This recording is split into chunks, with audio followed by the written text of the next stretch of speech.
Kita mulakan, boleh dengar suara tak? Bismillah.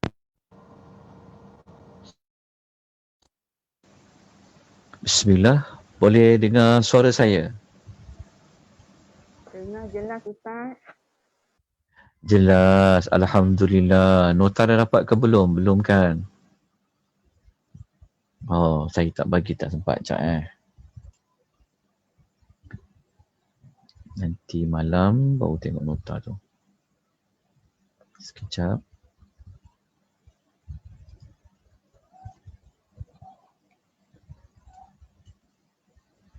Siri 12. Siri 12. Baik, kita teruskan. InsyaAllah kita mulakan pengisian kita, sambungan pada malam ni. Bismillahirrahmanirrahim. Alhamdulillahi rabbil alamin. Wassalatu wassalamu ala ashrafil anbiya'i wal mursalin wa ala alihi wa sahbihi ajma'in.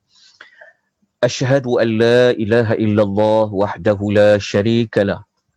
Wa ashhadu anna Muhammadan abduhu wa rasuluhu.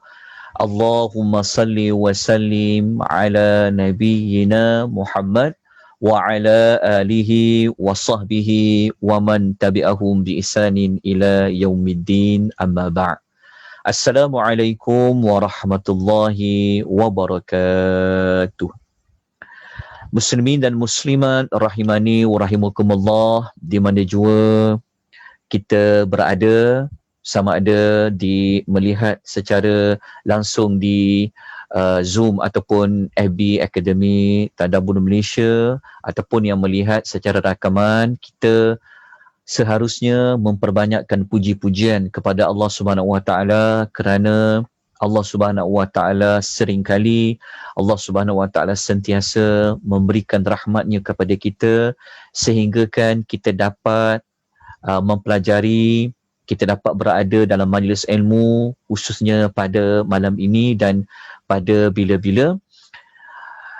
Maka pada malam ini kita dapat bertemu buat kali yang ke-12. Ini adalah pertemuan kita kali yang ke-12, siri yang ke-12, yang mana siri yang ke-12 pada malam ini kita masih lagi sebenarnya nak membincangkan tentang fasa yang ketiga, iaitu fasa Nabi Allah Musa alaihi wassalatu wassalam diperintahkan oleh Allah untuk membawa mesej, menyampaikan dakwah kepada Fir'aun, kepada pembesar Fir'aun, kepada kaum Fir'aun dan kepada kaum Nabi Allah Musa alaihi wassalatu wassalam. Jadi sesiapa yang tidak mengikuti pengisian pada minggu lepas, iaitu pada hari Isnin yang lalu, maafkan saya, pada kelas yang lalu, pada siri yang ke-11, maka saya cadangkan supaya melihat semula rakaman yang ada di FB Akademi Tadabbur Malaysia, kerana perbincangan pada malam ini, siri ke-12, ia bersangkut paut dengan pengisian pada siri yang ke-11 pada hari Isnin yang lalu.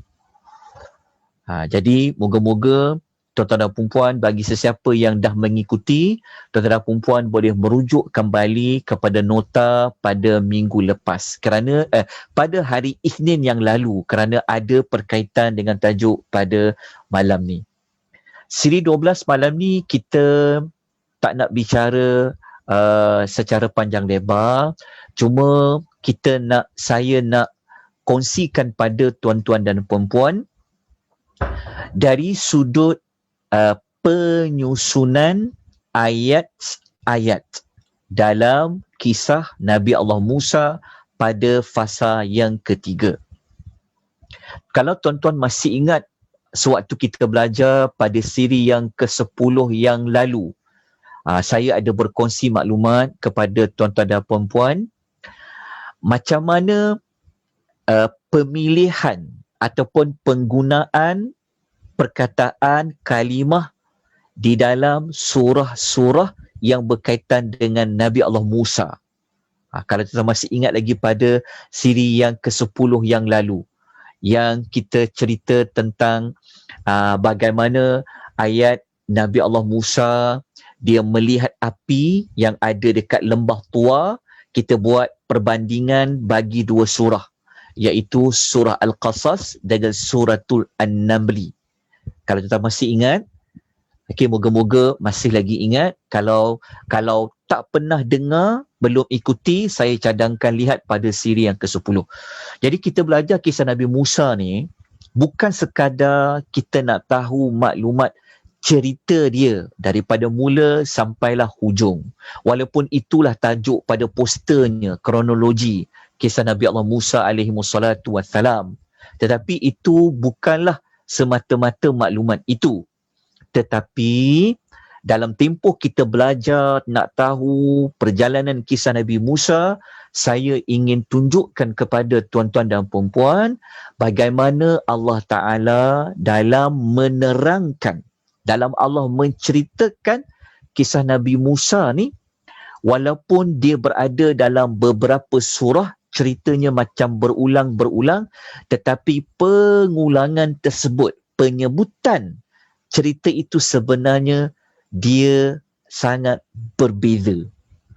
Maksud dia, malam ni saya nak tunjukkan tuan-tuan dan perempuan, sama ada tuan-tuan perasan ke tak perasan pada hari Isnin yang lalu, wallahu ta'ala alam, tapi saya tidak tekankan maklumat itu pada siri ke-11. Pada malam ni saya akan tunjukkan pada tuan-tuan dan perempuan yang telah kita belajar pada siri yang ke-11 yang lalu.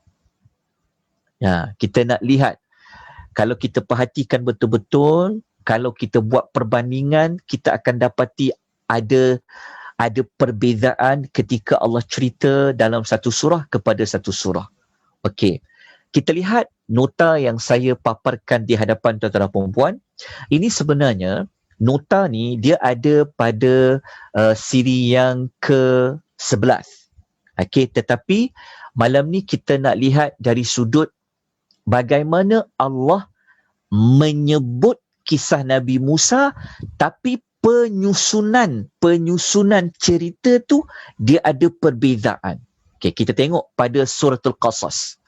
Okay, ayat 33 hingga ayat 34. Okay, ni dah ada maklumat ni sebenarnya pada siri yang ke-11 yang kita dah belajar pada hari Isnin yang lalu, malam raya. Malam raya Aidil Adha. Malam tu kita dah belajar bahawa Nabi Allah Musa alaihi wassalatu wassalam, setelah Allah perintahkan dia jumpa membawa dua mukjizat tu, nak pergi jumpa kepada Firaun.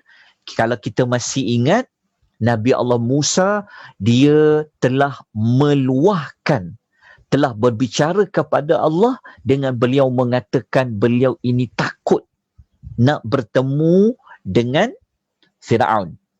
Okay, kalau masih ingat, kita cerita pada hari Isnin yang lalu. Okay, ketika Allah menceritakan Nabi Allah Musa takut, kalau kita lihat sekejap, saya tunjukkan maklumat yang pada siri 11. Kita tengok pada nota siri yang ke-11 lah, supaya kita tak terlupa. Kita buat pengulangan sikit je. Okay, waktu kita cerita pada siri yang ke-11 pada hari Isnin yang lalu, kan, mula-mula kan kita dah belajar tentang Allah perintah Nabi Allah Musa jumpa Firaun. Ya Allah kata Firaun ni dia sangat melampaui batas, kan. Kemudian kita telah belajar Nabi Allah Musa dia telah meluahkan, dia telah menunjukkan perasaan takut yang ada pada dirinya. Kemudian dia minta kepada Allah Subhanahu Wa Taala, lepas tu Allah Taala kabulkan dia permintaan dia, lepas tu Allah suruh dia jumpa juga dengan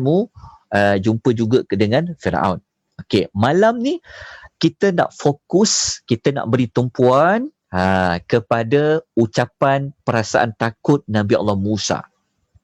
Waktu kita cerita pada siri 11 yang lalu, kita telah bawa bukti, kita telah rujuk ayat suratul Qasas ayat 33 hingga 34, kan.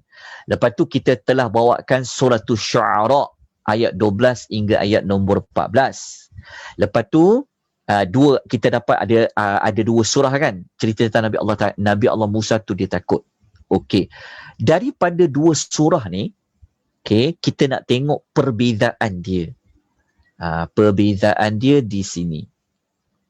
Okey, kita perhatikan baik-baik. Maklumat dia sama, tapi kalau kita perasan dia ada perbezaan. Okey, waktu kita baca dekat suratul Qasas, okey, suratul Qasas ayat 33 hingga 34, kita jumpa Nabi Allah Musa dalam surah Qasas, dia cakap ada dua ketakutan dia. Dia bagi tahu pada Allah dia ada dua takut. Takut pertama pasal apa? Kalau kita baca ayat 33, dia cakap, dia dahulukan, dia menyebut takut tu takut tentang apa? Dia takut Firaun nanti akan membunuh dia. Okey, takut pertama didahulukan, menyebut takut dia dibunuh. Okey.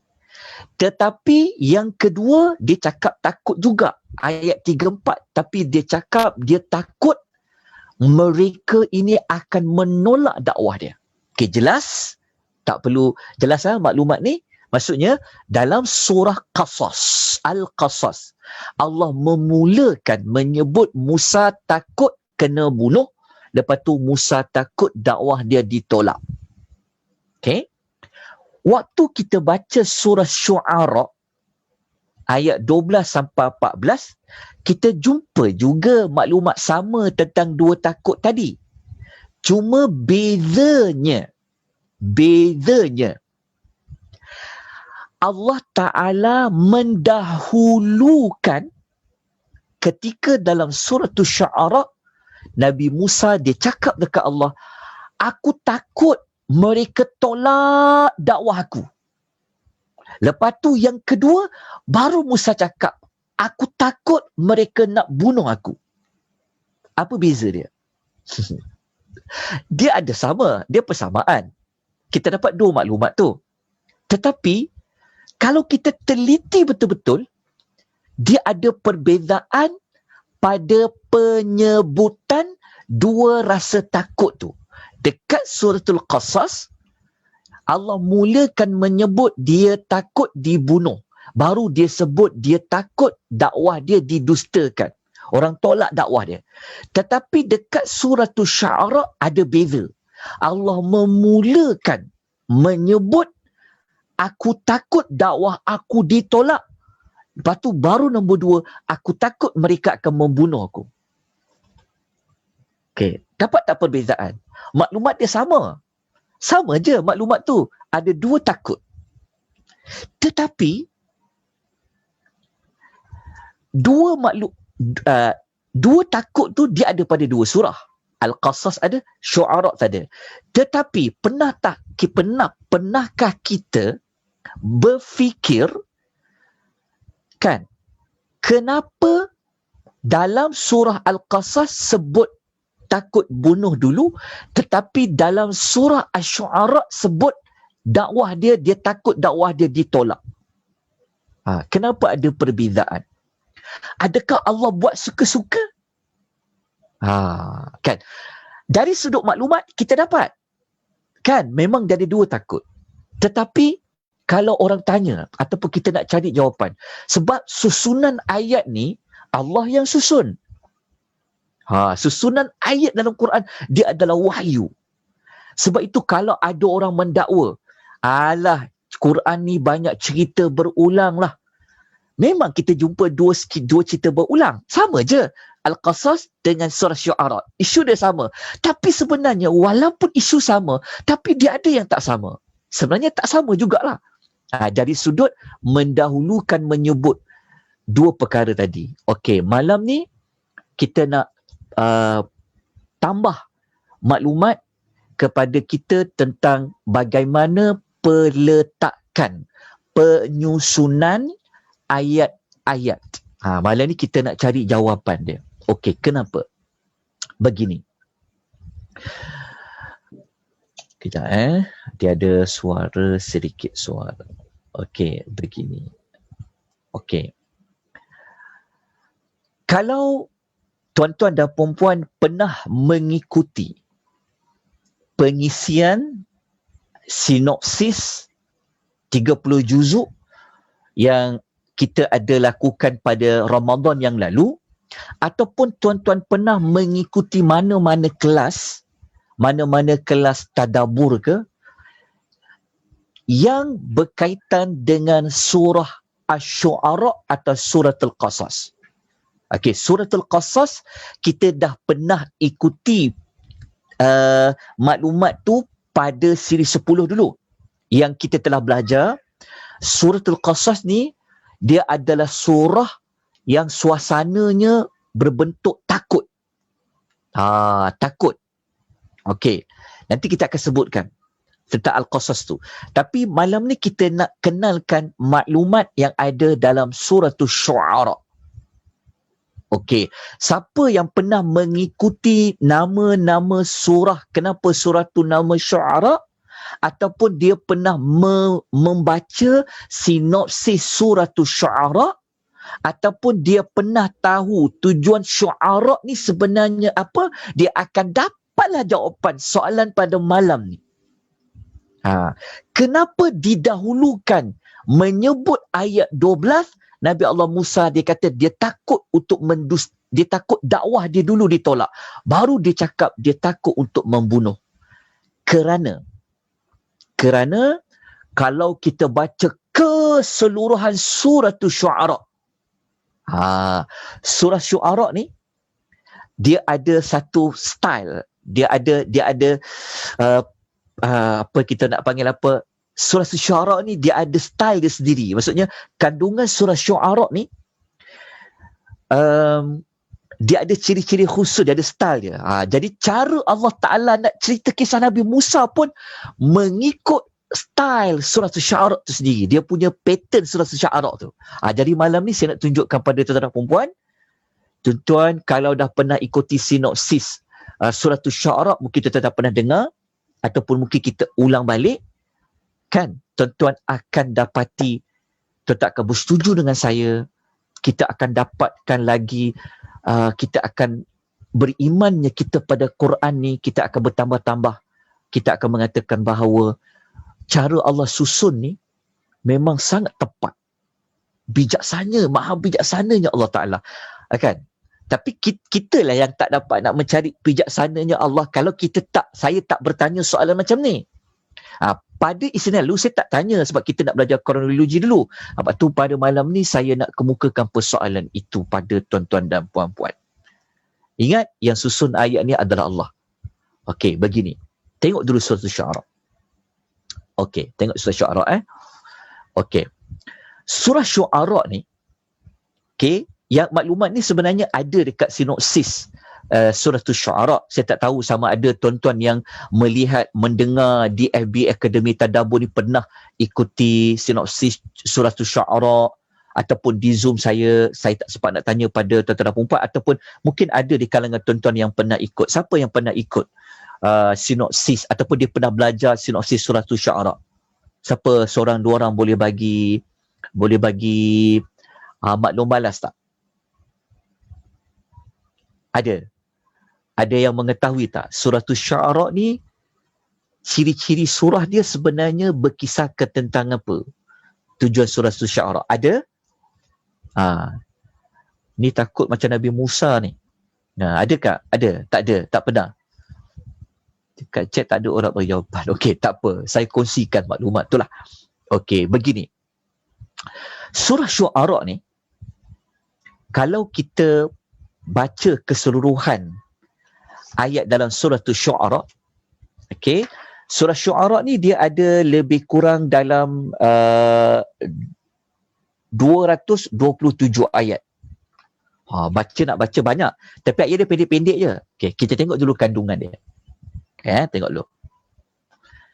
Kalau kita baca sinopsis surah Asy-Syu'ara, kita baca ayat-ayat dalam surah Asy-Syu'ara, kita akan dapati ada 7 cerita kisah Nabi.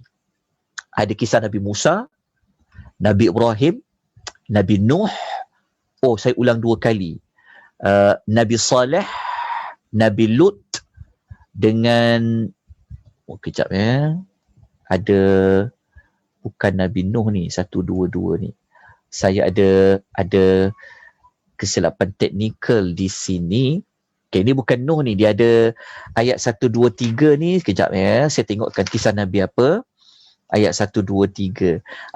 Saya tersilap. Ni Nabi Allah Hud ni, tak silap saya. Sekejap ya, saya betulkan sekejap je. Bagi saya waktu untuk saya membetulkan slide ini. Sekejap ya.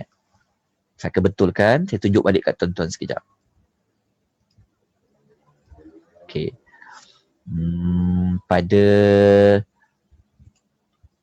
Okay, ini kisah Nabi Allah Hud. Sekejap saya kongsikan. Sekejap.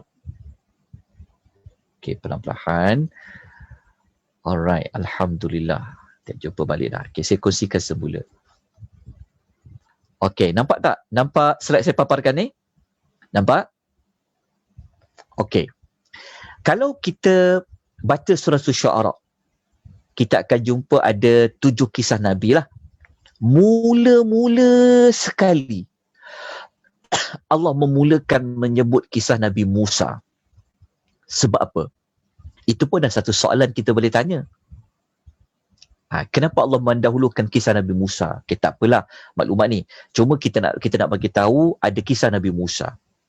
Mula-mula sekali Allah mulakan sebelum menyebut kisah Ibrahim, kisah Nabi Nuh, ada kisah Nabi Hud, kisah Nabi Saleh, kisah Nabi Lut dengan kisah Nabi Allah Syu'aib. Okay, so ayat yang paling panjang kisah Nabi apa? Kisah Nabi Musa kan? Okay, dekat sini pun kita boleh dah tanya soalan. Bertanya, kenapa ya kisah Nabi Musa paling panjang dalam surah Syu'ara? Kenapa kisah dia mula-mula? Okay, tak apa. Kita dah jumpa kisah Musa kan? Okay. Waktu kita belajar siri 11, kita belajar pada siri yang ke-10 Nabi Musa. Nabi Musa, waktu kita belajar siri 11 yang lalu, dalam siri yang ke-10 yang lalu, kita ada sebut juga, Nabi Musa dia bawa ketika dia bertemu dengan Firaun, ada berapa ayat.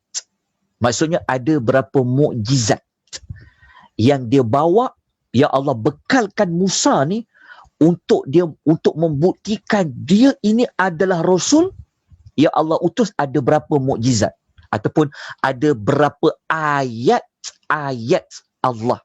Tuan masih ingat tak? Ada berapa ayat? Tak pernah ingat? Ingat tak? Ada berapa? Tuan dengar tak suara saya ni ke tak dengar? Dengar. Ada berapa ayat? Ada respon tu. Ada 2 mukjizat, betul. Kesemua sekali ada 9 lah. Masih ingat kan? 9 Nabi Allah Musa kan Allah bekalkan dia 2 mukjizat yang utama, lepas tu ada 7 lagi tanda-tanda Nabi Musa ni sebagai Rasul. Ingat tak? Okey. Pernah tak kita belajar Nabi Ibrahim ada berapa mukjizat dia? Nabi Nuh, Hud, Saleh, Lut dengan Syu'aib. Kan? Antara Nabi-Nabi ni yang Allah bekalkan banyak mukjizat ataupun tanda-tanda yang menunjukkan Musa ni dia ni bukan orang yang biasa-biasa ni. Dia ni memang Rasul. Musa lah paling banyak yang Allah bekalkan dia dengan tanda-tanda yang menunjukkan dia ni adalah Rasul daripada banyak-banyak Rasul ni. Kat situ pun dah bagi jawapan. Okey, lepas tu ayat dia panjang kan? Okey. Surah Asy-Syu'ara ni, kalau kita pernah mengikuti sinopsis dia, surah Syu'ara ni dia adalah surah yang paling banyak. Okey? Paling banyak menyebut perkataan mubin. Tuan-tuan jangan terkeliru dengan surah Yasin. Yasin pun ada banyak mubin. Tapi surah Yasin tu mubin dekat situ adalah ada mubin yang sesat. Tapi dekat dalam surah Syu'ara, surah yang paling banyak menyebut menggunakan perkataan mubin. Mubin ni apa? Mubin ni yang jelas. Maksudnya mubin ni yang jelas, yang jelas, yang jelas. Allah ulang sebanyak 5 kali. Kesemua mubin ni, perkataan mubin, mubin, mubin, mubin, mubin ni semuanya dikaitkan dengan mukjizat. Dikaitkan dengan bukti-bukti yang menunjukkan kerasulan. 5 kali paling banyak Allah gunakan di dalam Al-Quran mubin yang merujuk kepada mukjizat. Tak ada dalam surah lain. Kita dapat tangkap tak? Ada kaitan dengan mukjizat yang digunakan perkataan mubin. Mubin ni maksudnya kalau orang tengok depan mata, kalau orang dengar, memang mereka akan mengakui, Rasul ni dia betul-betul Rasul. Itu dia kata mubin. Maknanya memang terang, jelas, nyata bahawa siapa yang dia bawa mukjizat tu memang betul-betul dia ni memang Rasul. Mubin. Allah ulang banyak kali. Dekat ayat berapa? Ada pada ayat 2, ayat 30, ayat 32, 115, ayat 195. Tak apa, nota ni nanti saya akan letak dalam Google Drive yang saya ada lampirkan dekat bahagian chat dengan di bahagian Abby saya letak kat komen tu. Saya tunjukkan contoh ayat dia. Kalau kita buka ayat 2, kita akan jumpa tilka ayatul kitabil mubin. Ini pasal Quran. Al-Quran itu mubin, kitab yang jelas. Mukjizat tak Quran? Ya. Ayat nombor 30 dengan 32 dekat sini, ini pasal kisah Nabi Musa. Tapi kita tak belajar lagi ayat 30 dengan kisah 32 dalam surah Syu'ara ni. Ni waktu Nabi Allah Musa jumpa Fir'aun, berdepan dengan Fir'aun. Nanti kita akan baca ayat 30-32. Tapi dekat ayat 30-32, jumpa tak perkataan mubin? Qala awalau ji'tuka bi syai'im mubin. Musa kata, sekalipun aku datangkan kepada engkau sesuatu yang jelas, nyata, mubin. Sama juga pada ayat 32. Ini pasal tongkat dia. Allah kata, fa'alqa 'afahu fa'idha hiya su'banun mubin. Ular, tongkat bertukar menjadi ular tu merupakan mukjizat yang mubin, jelas. Jumpa 3 perkataan mubin. Ada 2 lagi saya tunjukkan. Ini ayat 115 ni, dia dikaitkan dengan Nabi Allah Nuh alaihi salatu wassalam. Nabi Allah Nuh. Ni ayat 15. Nabi Allah Nuh, mukjizat dia apa? Ataupun yang menunjukkan dia ni Rasul pada kisah apa? Iaitu pada kisah apa? Pada kisah banjir besar kan? Nabi Nuh kata apa? In ana illa nadhirun mubinun. Ni Nabi Allah Musa kata, aku ni datang bagi dakwah kat kamu ni hanya sebagai membawa peringatan yang jelas. Mubin. Ayat 195 ni, ini pasal Nabi SAW. Ayat 195. Bilisanin Arabiyyin mubin. Dengan lidah Arab yang jelas. Dengan bahasa Arab yang jelas. Ni pasal Quran lah. Kita jumpa 5 mubin. Jadi kelima-5 mubin ni dikaitkan dengan apa? Dikaitkan dengan mukjizat. Dikaitkan dengan kerasulan, nak membuktikan Rasul. Sampai jumpa 5 kali, ulang banyak perkataan mubin.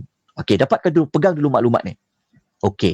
Kemudian waktu kita baca surah Syu'ara lagi, kita akan jumpa salah satu surah yang paling banyak menyebut menggunakan perkataan kadzabat. Kadzabat ni apa?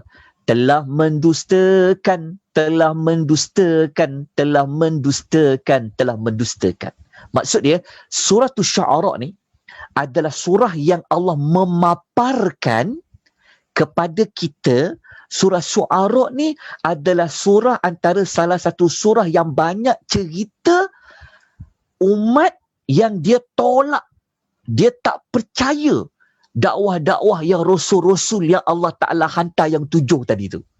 Ingat tak cerita 7 Rasul kan? Dalam surah Syu'ara ni adalah surah yang banyak menyebut tentang dakwah Rasul telah didustakan, telah ditolak. Ada 4 kali. Dekat ayat berapa? Okey, ada ayat 105, ayat ke-123, ayat 141, ayat 160. Cari nanti dalam Quran. Cari perkataan kadzabat. Saya tunjukkan contoh dia. Saya bawa 4 contoh tu untuk bagi jelas terang. Okey, tengok. Ayat 105 kisah Nabi Nuh. Allah kata apa? Kadzabat qaumu Nuhinil mursalin. Kaum Nuh telah mendustakan Nuh. Mereka tak percaya dekat Nuh ni. Okey. Lepas tu ayat 123 jumpa lagi perkataan kadzabat adunil mursalin. Kaum Ad. Kaum Ad mereka menolak Nabi apa? Mereka menolak Nabi Allah Hud kan. Mereka menolak, mendustakan. Lepas tu kita baca ayat 131.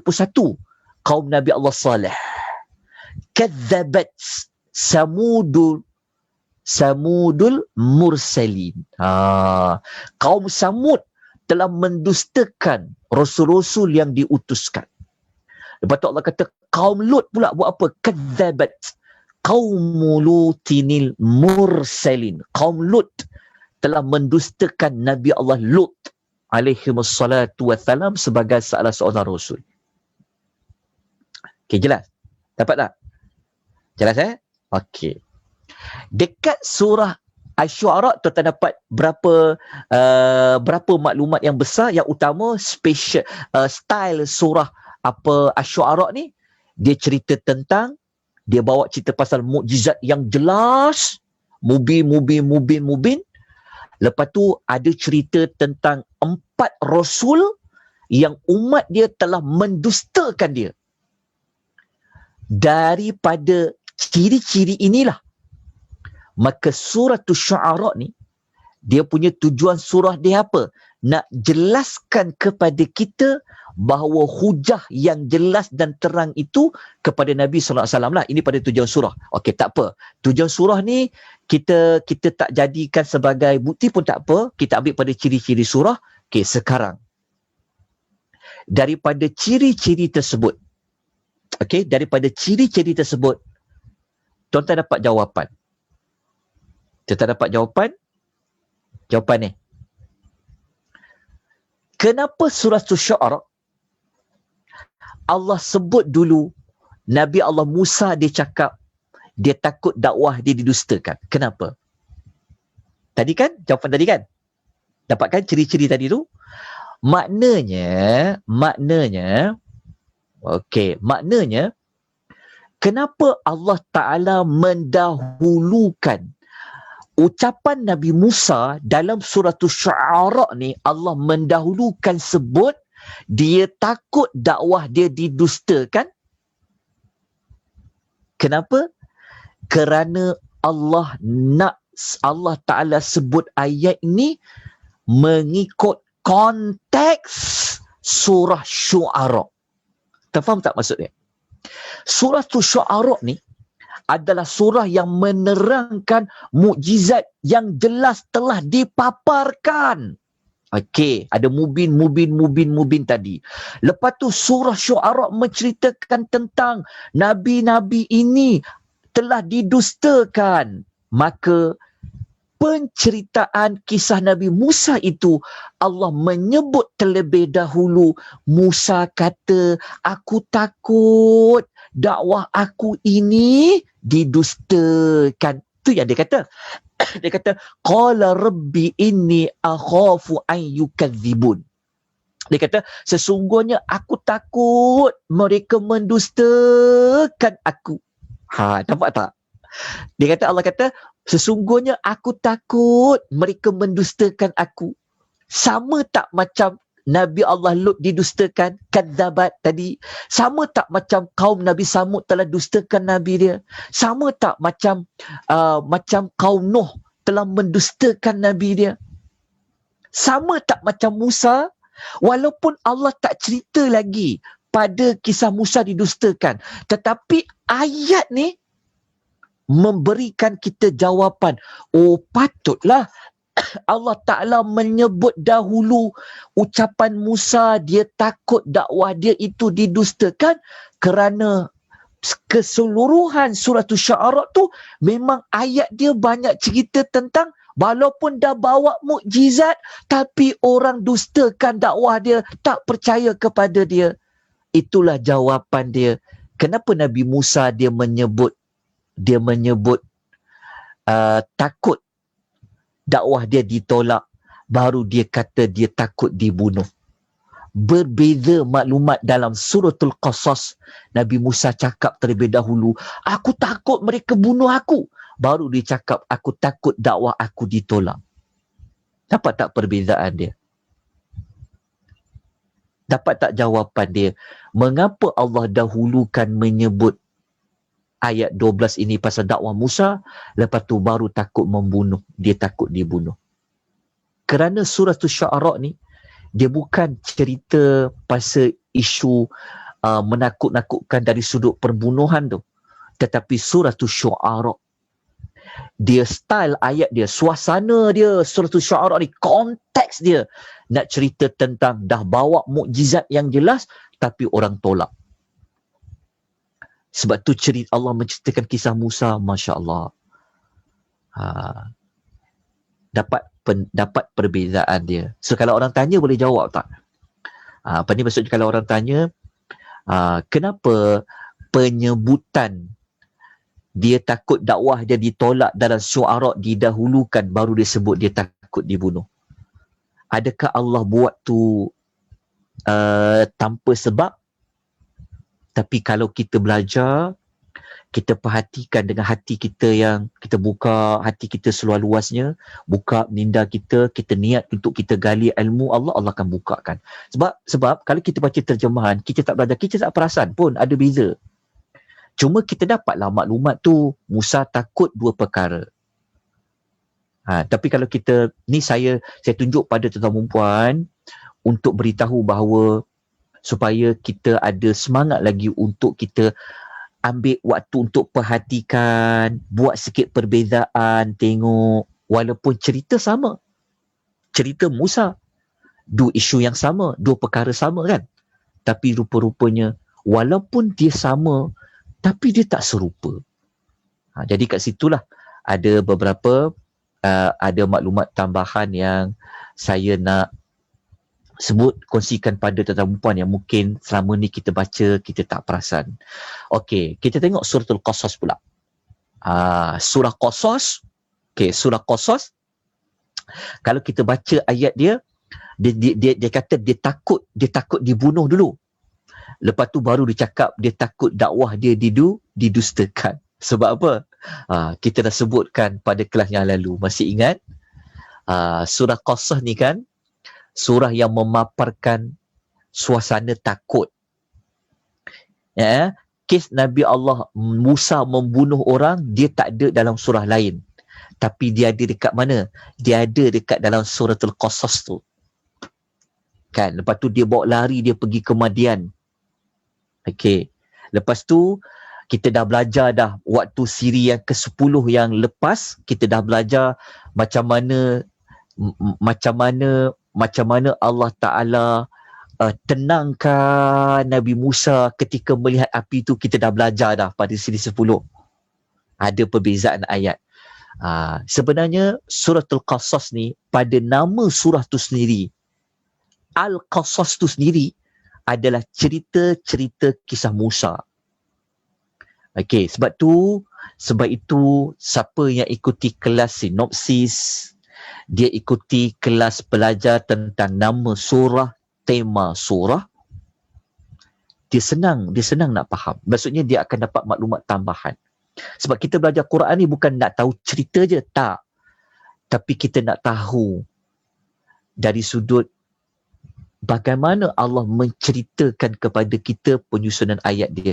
Jadi suratul Qasas ni, dia punya style ayat pasal Musa. Nanti kita akan tunjukkan lagi bukti pada kisah jumpa Fir'aun dan sebagainya. Style, maksudnya suasana suratul Qasas ni, dia adalah suasana yang bentuk menakutkan. Dia dekat situ lah ada plot cerita, dia ada plot cerita, ingat tak? Daripada nama surah lagi. Okey, kalau orang tanya, Suratul Qasas, nama Al-Qasas tu dah ambil kisah siapa? Kisah Nabi Musa lah. Waktu kalau dah tengok dekat nota dipaparkan ayat 25 kan. Tu kan ada perkataan qasas, wa qassa alaihil qasasa. Qasasa ni, ini kisah Nabi Musa lah yang dia cerita dekat bapak mentua dia tu. Waktu dia mula-mula pergi kat rumah bapak mentua dia tu, dia ceritakan kisah-kisah. Kan kisah-kisah dia melarikan diri, orang nak cari dia pasal dia dibunuh. Kan suasana penceritaan Al-Qasas tu kan suasana yang macam suasana yang sangat membahayakan. Sebab tu Suratul Qasas dia ada cerita kisah Nabi Musa lahir mula-mula. Ingat tak? Kan kita belajar kisah Musa tu dia lahir dalam surah Qasas kan? Maklumat panjang surah Qasas. Suasana menakutkan. Menakutkan apa? Ingat tak? Masih ingat lagi siri keberapa, saya lupa dah siri tu. Yang kisah yang mak dia takut anak ni macam mana, anak aku nak lahir ni macam mana ni. Kan dia takut anak dia dibunuh. Dia letakkan dalam peti kayu. Kan, saya ingat lagi. Daripada mula-mula kisah Nabi Musa lahir dalam surah Al-Qasas tu, kan, dah menakutkan. Lepas tu kisah dia bunuh, dikejar, menakutkan. Kan, sampailah Allah Ta'ala cerita, waktu dia nak jumpa Firaun pun, dia cerita pasal menakutkan dibunuh tu. Sampai ayat 33 ni, Allah menyebutkan dia takut dibunuh. Tuan-tuan nampak tak? Cara Allah nak bawa cerita Al-Qasas ni dalam suasana yang kalau kita masukkan muzik dia, muzik yang menakut-nakutkan. Macam tu lah.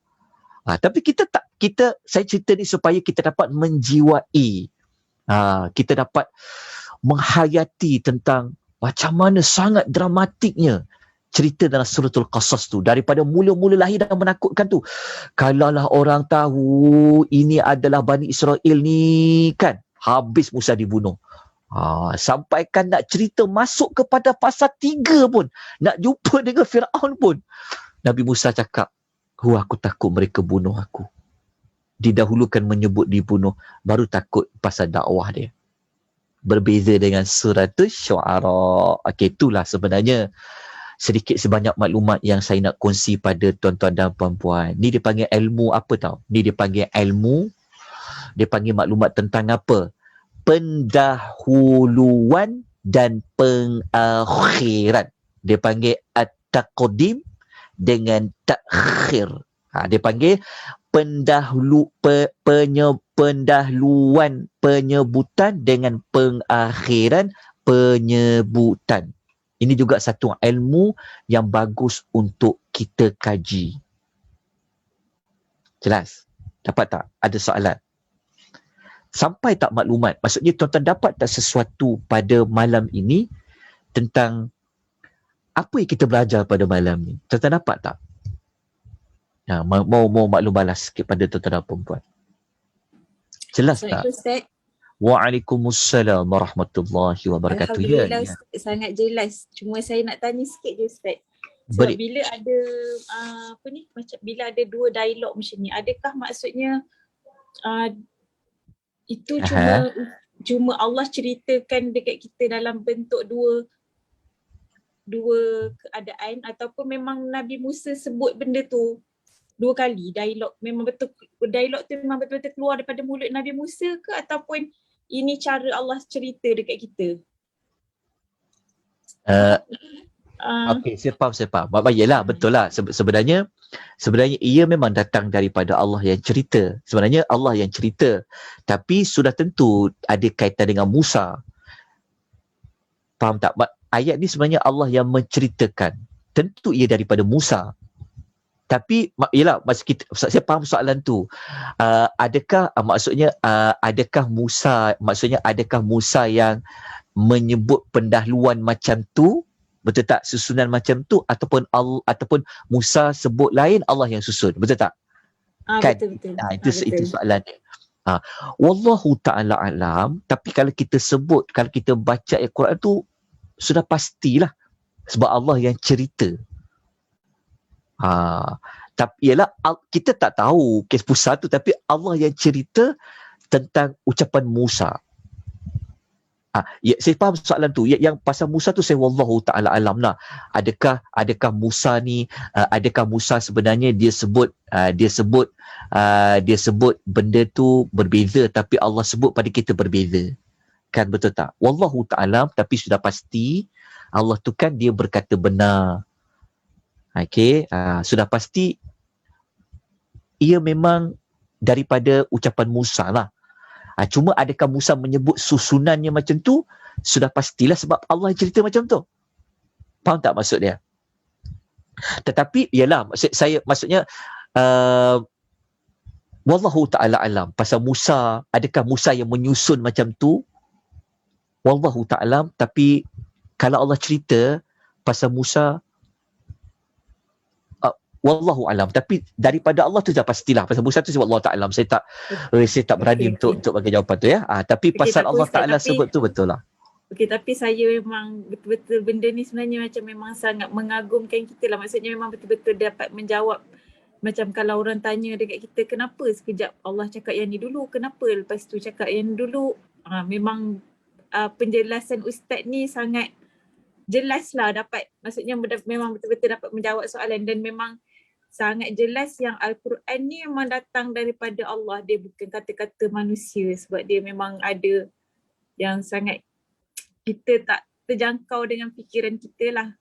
Okay, terima kasih Ustaz.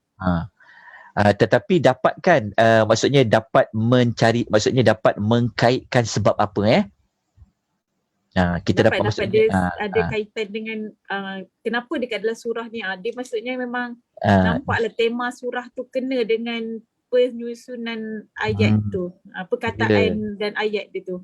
Ya, lepas tu pada ciri-ciri khusus yang ada dalam sesuatu surah. Lepas tu pada konten, pada kandungan ayat yang berada dalam surah tersebut pun dia memberikan kita jawapan. Tema surah dia keluar setelah mengkaji bentuk ayat, susunan ayat tu. Tema tu dia keluar hujung. Tapi kita dapat belajar ciri-ciri surah tadi. Jadi cara Allah menyusun cerita tu sangat cantik. Dia kena pada suasana. So kita belajar dengan Allah. Kita belajar dengan Allah kan. Kita belajar dengan Allah di sini macam mana mendahulukan, maksudnya Allah Ta'ala ni dia bijaksana. Macam kita lah dalam kita berkomunikasi pun ada masa ada benda tak penting, jangan cakap benda yang penting, ataupun bagi jawapan pada, contohnya kalau bertanya tu anak perempuan, bertanya tu anak lelaki, mungkin tak sama dia punya suasana dia.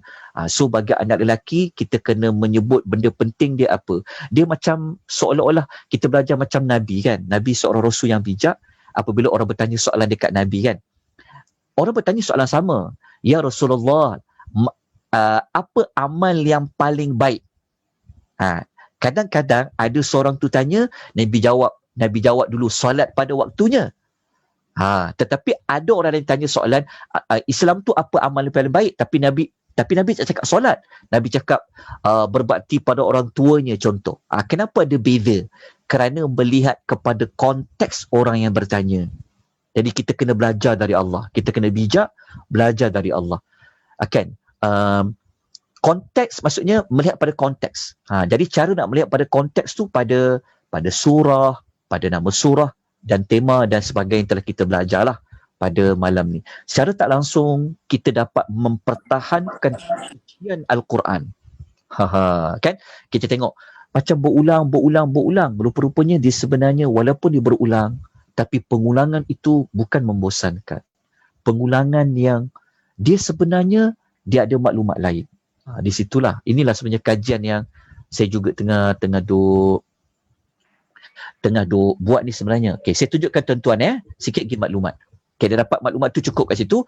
Nanti hari Isnin depan kita akan cari lagi jawapan. Okey, kita cari jawapan. Contoh macam ni. Ingat tak? Waktu kita belajar siri 11, okey, kita jumpa perkataan ni. Okey. Nanti kita belajar pada minggu depan hari Isnin. Kita masih lagi fasa 3 ya. Kita tak habis lagi fasa 3. Ingat tak? Waktu dalam surah Taha, kita akan jumpa banyak Allah menggunakan perkataan Tara. Tara ni melampaui batas. Allah guna huruf Ta. Nampak tak? Tara. Okey Nanti kita belajar pada minggu depan, saya akan paparkan, kita akan ambil ayat dalam surah Taha, kita akan jumpa maklumat ni. Kita akan jumpa maklumat kejap ya. Okey, dengar bunyi pinggan mangkuk tu kan. Okey, dengar. Okey, tak apa macam ni.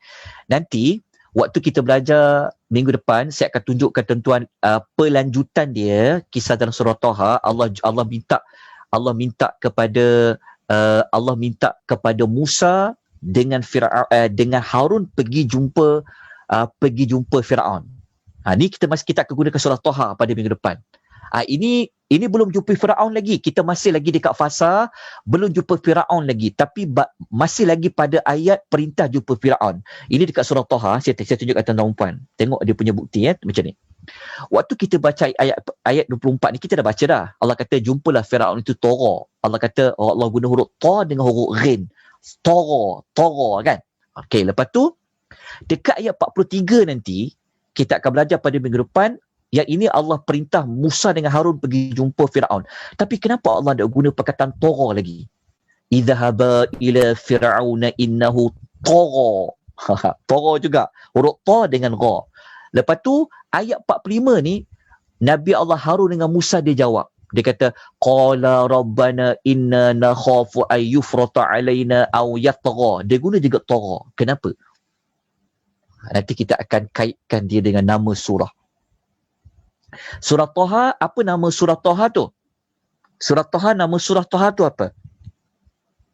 Surah Taha, nama surah tu adalah Taha lah kan? Dengan nama surah Taha kan? Surah Musa ya bukan? Surah Taha lah. Surah Taha kan? Okey. Surah Taha, dia daripada huruf Ta dengan huruf Ha kan? Taha.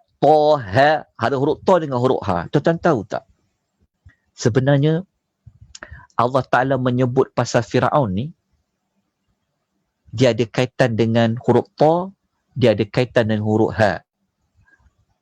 Nanti kita akan belajar pada minggu depan.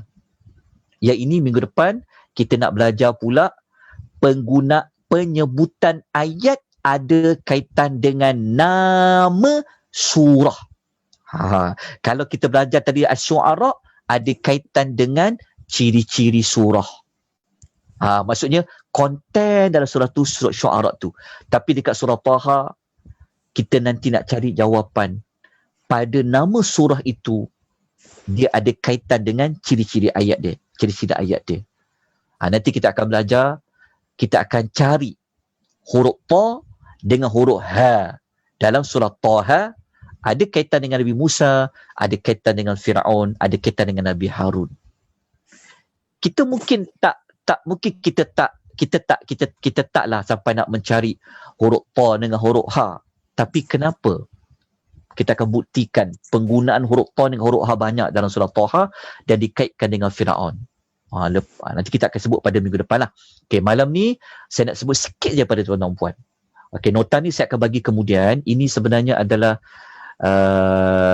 atas projek saya waktu saya buat master dululah. Ni saya mengkaji, memang bidang saya mengkaji munasabah.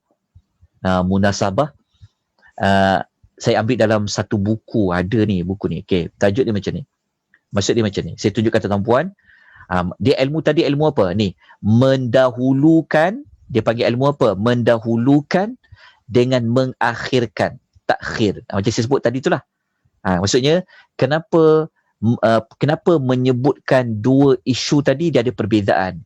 Pada surah Al-Qasas mendahulukan sebut dia takut dibunuh, surah Syu'ara menyebutkan dia takut didustakan. Ada sebab dia. Allah Ta'ala tidak susun kalau tanpa sebab. Dia ada banyak sebab. Okey, antara tujuan dia, kalau kita belajar kan, kita tengok dekat sini. Okey, salah satu tujuan Allah mendahulukan dan mengakhirkan, salah satu tujuannya untuk apa? Untuk menta'zim dan mengagungkan. Dekat situ salah satu tujuan dia. Untuk menta'zim, mengagungkan Allah. Contoh, kalau kita baca suratul Al-Ahzab ayat 56, Allah sebut apa dulu? Allah. Lepas tu baru sebut malaikah. Kenapa Allah sebut dia dulu, Allah, lepas tu baru disebut malaikat? Kenapa? Kenapa didahulukan sebut Allah, baru disebut malaikat? Tujuan dia adalah untuk mengagungkan dan mentakzimkan Allah. Itu salah satu contoh. Okey. Kalau kita baca tujuan yang kedua, kadang-kadang Allah menyebut dahulu sesuatu umat tu untuk apa? Untuk memuliakan dan meletakkan sesuatu pada martabat yang tinggi. Kita, kalau kita tak belajar ilmu ni, kita tak ambil kisah sangat. Kenapa Allah Ta'ala menyebut Al-Muhajirin, lepas tu baru sebut Ansar? Nampak tak Allah sebutkan? Wasabiqunal awwaluna minal muhajirin wal ansar. Allah Ta'ala sebut dulu orang muhajirin, lepas tu baru sebut ansar. Kenapa? Kenapa sebut muhajirin dulu, baru sebut ansar? Tujuan dia untuk apa? Untuk menerangkan ketinggian orang, martabat orang muhajirin daripada orang Ansar. Faham tak? Kenapa sebut dahulu Ansar ni terlebih dahulu, baru Muhajirin, baru Ansar? Tujuannya untuk apa? Untuk memuliakan dan meletakkan martabat. Dekat sini pun kita dapat belajar. Rupanya Muhajirin martabat dia lebih tinggi daripada Ansar. Jadi kalau kita nak tahu martabat dia lebih tinggi, kita kena tengok penyebutan Allah sebut mana dulu. Kalau kita baca secara imbas, kita fahamlah Muhajirin dulu baru Ansar. Betul lah. Tapi kenapa sebut Muhajirin dulu baru Ansar? Nak menunjukkan Muhajirin lebih mulia daripada orang Ansar. Sebab apa? Muhajirin kan orang yang banyak berkorban, tinggalkan harta benda. Saya sebut contoh betapa pentingnya belajar mendahulukan dan mengakhirkan. Okey. Sama juga yang ketiga, kita tengok contoh. Okay, kalau kita baca surah An-Nisa ni, kita fahamlah ayat tu. Allah Ta'ala kata orang yang dapat nikmat siapa dia? Para nabi, para siddiqin, para syuhada, para salihin. Ada berapa golongan? Ada 4 kan? Tapi kenapa Allah sebut dulu minan nabiyyin? Allah kata dulu nabi, lepas tu baru Allah kata siddiqin, nombor 2. Lepas tu baru Allah susun nombor 3, orang mati syahid. Lepas tu Allah susun orang yang soleh. Kenapa susun macam ni? Nak menunjukkan darjat. Nabi-nabi lebih mulia dari siddiqin. Para siddiqin lebih mulia dari syuhada. Dan syuhada lebih mulia dari salihin. Kita mungkin tak perasan maklumat ini. Sebab kita fahamlah ayat ni Allah sebut 4 golongan. Tapi kenapa Allah menyebut mula sebut Nabi? Kemudian baru sebut siddiqin. Kenapa baru sebut syuhada? Kenapa baru sebut salihin? Jawapannya adalah untuk apa? Nak menerangkan ketinggian martabat. Bijaknya Allah Ta'ala. Walaupun kita tak tahu Allah nak ceritakan ketinggian martabat manusia-manusia ni, tapi kita boleh dapat tahu tentang Allah sebut siapa dulu. Kemudian Allah sebut siapa pula. Lepas tu Allah sebut siapa pula. Okey, jelas. Okay, kita tengok contoh yang ketiga. Fungsi yang ketiga. Allah Ta'ala ni maha bijaksana. Dari sudut bilangan pun Allah tak tertukar-tukar. Tengok cara Allah bilang kan. Tengok ya. Allah sebut dulu angka 3, baru angka 4.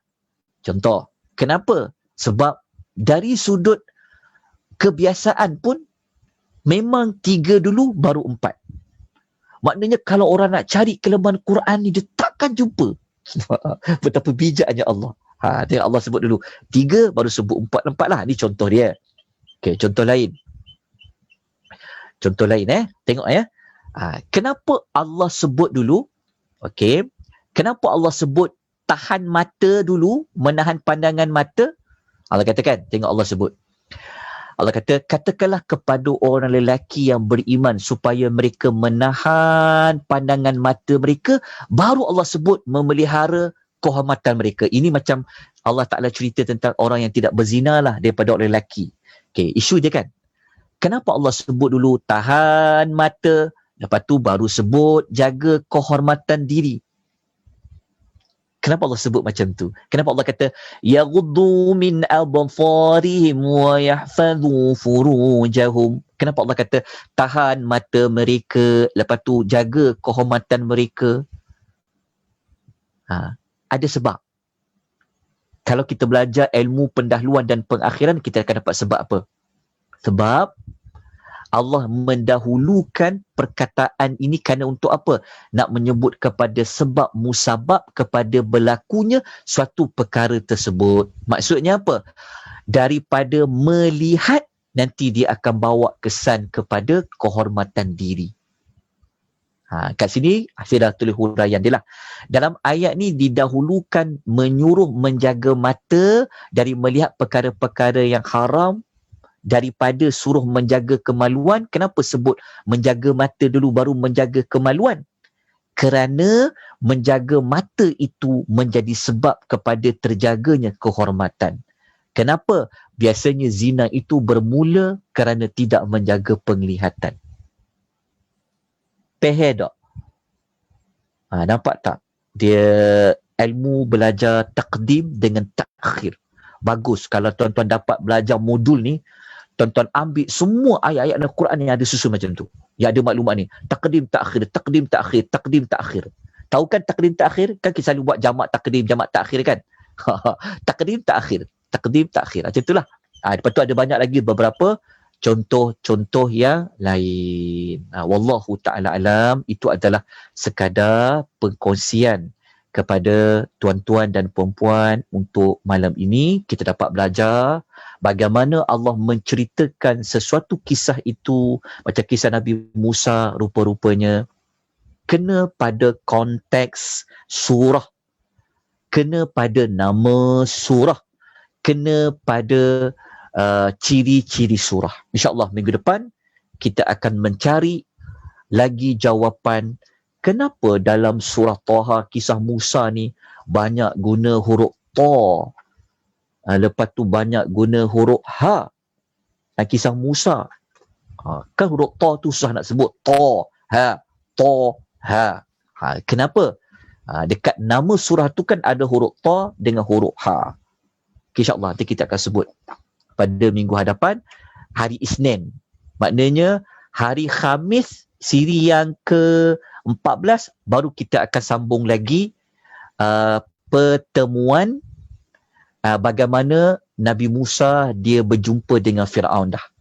Tapi kita masih lagi cerita tentang belum jumpa Firaun lagi ni. Ini baru datang kepada perintah nak untuk jumpa kepada Firaun. Lepas tu kita ulas ayat tu, ambil sikit ibrah dia, baru kita pergi kepada kronologi yang berikutnya. Wallahu ta'ala a'lam. Mohon maaf jika maklumat pada malam ni berat. Tapi moga-moga penjelasan ni dapat membuka pintu hati kita untuk kita nak lebih lagi belajar, untuk lebih lagi menggali maklumat-maklumat di dalam Quran. Kalau kita ada niat yang kuat, Allah akan bukakan maklumat tu. Allah akan buka, Allah gali lagi, Allah bukakan kita maklumat tu. Untuk kita beriman, untuk kita menambahkan keimanan, Al-Quran ni memang datang dari Allah, bukan datang dari manusia. Dekat situ di antara pengkongsian pada malam ni. Ada soalan lain tak sebelum kita tangguhkan? Ada pertanyaan? Dekat FB ada tak pertanyaan? Okey, kalau tak ada kita jumpa pada minggu yang berikutnya insya-Allah. Ya, nota pagi esok dah boleh ambil dekat Google Drive Saya dah berikan link dia. Nanti ambil nota untuk siri 12 pada malam ni. Mohon maaf ya agak kelewatan memberikan nota sebab terlalu banyak kerja, jadi saya pun tak dapat menguruskan masa dengan baik. Saya usaha lagi untuk mengurus masa dengan baik. Masa tu cukup, cuma tak dapat mengurus masa dengan baik atas kelemahan diri. Aku qouli hadza wa astaghfirullahal azim wa billahi taufiq wal hidayah. Wassalamualaikum warahmatullahi wabarakatuh. Terima kasih Ustaz. Assalamualaikum. Salam.